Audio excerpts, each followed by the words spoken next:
Welcome to the Crazy Town Podcast. I'm Jonas. And I'm TNT Don. I'm IT Explosive One. Let's crack into another one. TNT. Yo. We had to take a week off, so we're a little behind on the news, but the Super Bowl happened. Super Bowl did happen. I watched it. Yep. It was oof. It was a game. It was very game. At least one team played football. They wouldn't let them play the game, Jonas. They wouldn't let them play the game. You know, I don't not like the Chiefs, but I don't want the Chiefs to do something that the Patriots couldn't do, so I didn't want them to win 3 in a row. And I was not sad that Patrick Mahomes had the worst performance ever in a Super Bowl. He had like 25 yards or something, like the whole game. Yeah. I was He admitted to not playing his best. he should admit that he didn't even show up because he didn't. I mean, his offensive line didn't show up. I mean, yeah. He also threw some balls that were good. He did throw some bad balls, but if, when you get sacked twice and then, you throw an interception. Your morale goes down. Yeah. Yeah. So congratulations to the Philadelphia Eagles. I watched a bunch of videos of you guys destroying your city. Looks absolutely wonderful. I agree with that 100%. Oh yeah, whether you win or lose, you riot. Yeah. I saw a meme that was like both paths lead to destroying the city. Yeah, pretty much.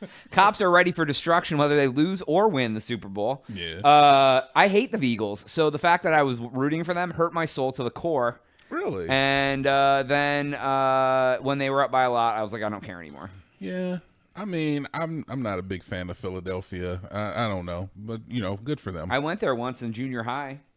Yeah, I guess Saquon Barkley is like everybody's like he's a darling. He's a media darling. No, what happened was He's he was playing for the Giants, and they thought he was old news and got rid of him, and he had like one of the best seasons ever for a running back in history. So it was just a good story, and it was his birthday. Oh, see, it's a good story. It's a good story. All right. So, Man. I don't know. Commercials. It felt like the commercials were like, let's get weird as possible and make people uncomfortable.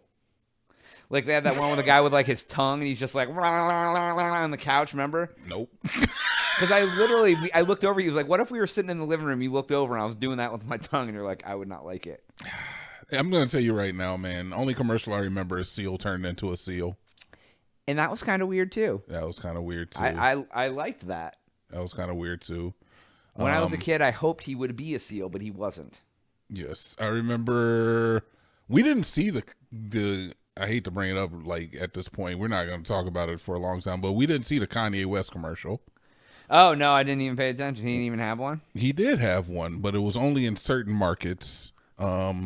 But there was a Kanye West commercial that aired, cost him, I think, $3 million to produce. It was just him sitting in a dental chair, and he was telling you to go to his Shopify shop where you could buy a shirt with a Nazi swastika on it. Oh, really? Yeah, it was just a white shirt with a black swastika on it, and it was the only item, and it was called HH, like 401 or something. Okay. Yeah. So people... I would remember that one. People were putting up videos of them like, all right, so I'm going to go to this Yay shop, and they'd go on, and it'd just be one shirt.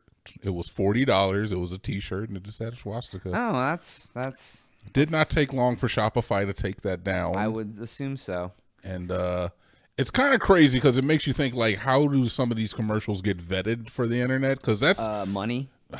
I mean, yeah, clearly. You got $3 million? Okay, we'll put it on. Because this isn't even the first time Kanye did this before when he was advertising, I believe, just right after he lost the deal with Adidas. So. Oh, yeah. So, well, here's the real story. What's the real story? Kendrick. I was going to go into the Cottonelle toilet tissue commercial that preceded it, but yeah, let's do it. Oh, let's do Cottonelle. I didn't. That was the one where they were telling you to go take a bathroom break. Oh, that's right. They're like, go pee now. Yeah. That was weird. It wasn't even long enough to go pee. And then right after that, Kendrick. What'd you think about that? All right, man. I'm letting you get your take off. About it for real. I knew this was gonna come. I knew this day was gonna happen. Did man. he call Drake a pedo on live TV? He didn't do it, man. He didn't say it. The crowd may have, but he didn't say it. Look, okay, the song is a phenomenon. All right, Kendrick is an accomplished musician. Okay. The halftime show was butt cheeks. I'm sorry, butt cheeks. It wasn't the best. It was not the best. There was a lot of symbolism. It was Look.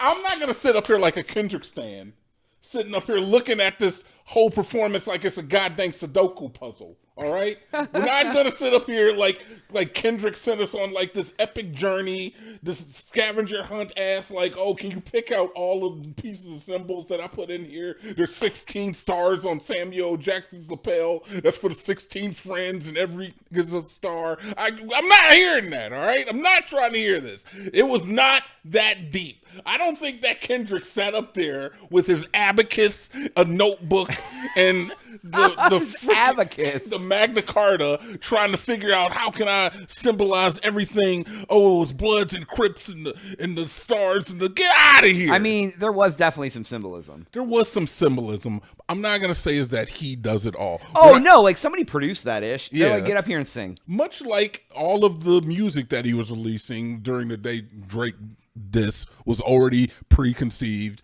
It was already produced. Like, come on.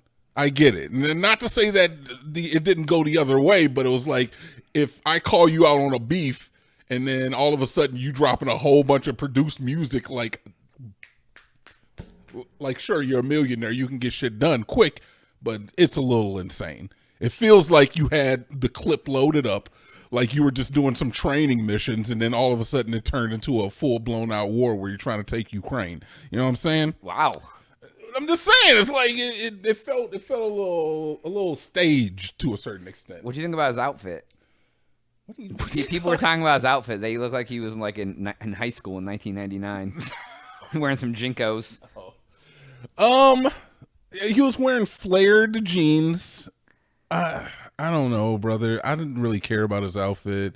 I mean, look, I'm not gonna sit up here in front. I am a Drake stan. I even giggled when he looked into the camera and smiled and say, "Hey, Drake." I said, "Okay." Me and Jonas looked at each other and we both smiled. It was cute. It was cute. I don't even remember him doing that. He said, "Hey, Drake, I hear you like him young." Oh, yeah. Okay, yeah. So there was a lot. There was a moment in the performance where one of the dancers wrote out like a pro-Palestinian flag. I heard about that. Yeah. He later did interviews talking about how he's a Muslim himself, and he just felt like he had to take this opportunity. Said that he was inspired by Allah and the movement of Kendrick to do this. So he decided to do that. He got banned from games. I would say you can't do anything pro-Palestinian at a very produced event. Yeah. So everybody's saying it's like, I don't know how you felt about it, Jonas. I don't know if you know Kendrick's catalog. I do not. Okay, so as a person I'm very familiar with Kendrick's catalog, I will say is that the songs that he's performed, because I want to give some context to why I didn't like the show. It was just not like the false pretenses about like all of these little Easter eggs, but it was the songs that he did were not the songs that you kind of expected him to do. I enjoyed seeing SZA. I liked hearing All of the Stars, but I don't know. What tracks would you have played? I have to kind of agree that if you were going for like this whole like blackity black Super Bowl, and look, I'm all about that. I happen to be black. I like blackity black Super Bowl. I like hearing rap music at the Super Bowl. I just don't think that this is like when I look at the way when they had like Dr. Dre and Eminem and Snoop Dogg and 50 came out. That was like an iconic moment. Like everybody could like get on board with that.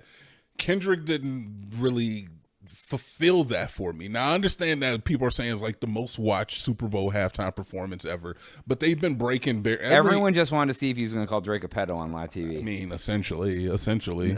Nobody cared about Kendrick. And therein kind of lies my point. It's like if the biggest song of your career is a reference track, and what does reference track mean? It means that the only reason that this song exists is because of another man is breathing. If that other man wasn't breathing for you to go at, and then this song doesn't do as well. Yeah, it really has kind of rubbed me the wrong way that like a beef track, like a hip hop beef track, is like become like the hit of the year. And I'm like, that's kind of wild. It is kind of wild, and it's not the first time. It's not like for real. Like Tupac has some iconic beef tracks. If he were to come out there and do those songs, you would be like, okay, but it's not his biggest song. Everybody's still going to be waiting for California Love. I feel like everybody was just waiting for this one song, and it's just like it's a small moment. It's a moment in time. It's been like less than a year since it happened, and I understand it's still fresh, but your biggest song shouldn't be a reference track. It can't be. The only reason that song is as big as it is because of Drake. Yeah, and if because he was beefing of his with Meek size. Mill, no one would be giving a crap. Exactly. Oh, he made a Meek Mill diss track. If Eminem's biggest song was him just dissing Moby, he wouldn't be Eminem. Now, I will say is that Kendrick Lamar is a talented person. He's got great songs, but you know we need to move on past the whole Drake beef. I'm hoping that we will. It's kind of got to stop. At some point, man, you can't make your whole career about just talking about another guy, or you kind of become like Eminem, or you're just talking about your mom and Moby for the rest of your life. You know? Machine Gun Kelly. Yeah. So yeah, man. I mean, Cloud chasing. It was okay. It was an all right show. There was a lot of stuff going on. You thought it was all right. I mean, it was. If I took it at face value because I don't know Kendrick's stuff. Know, like, yeah. I know a few of his songs. Like, there was some good dancing and some good stuff, and it looked cool. And like that when they were all in that box, that was kind of cool. I mean, I guess. Like, I was like, oh, that's neat. Like, I don't know, man. I didn't really. What's crazy is that when I watched The Weeknd do his Super Bowl, I was more into that, like him dancing around the maze, ushers. I was into that more. I don't know. I don't know, man. I just don't think this was as good as as ones that we've had. No, before. I agree. I mean, it was all right. It was there. It did it. It was more exciting than the game. So, are you going to listen to Drake's new album, Jonas? Oh, when's it coming out? It's already out. Sexy Songs for You. Him and Party they're Next for me?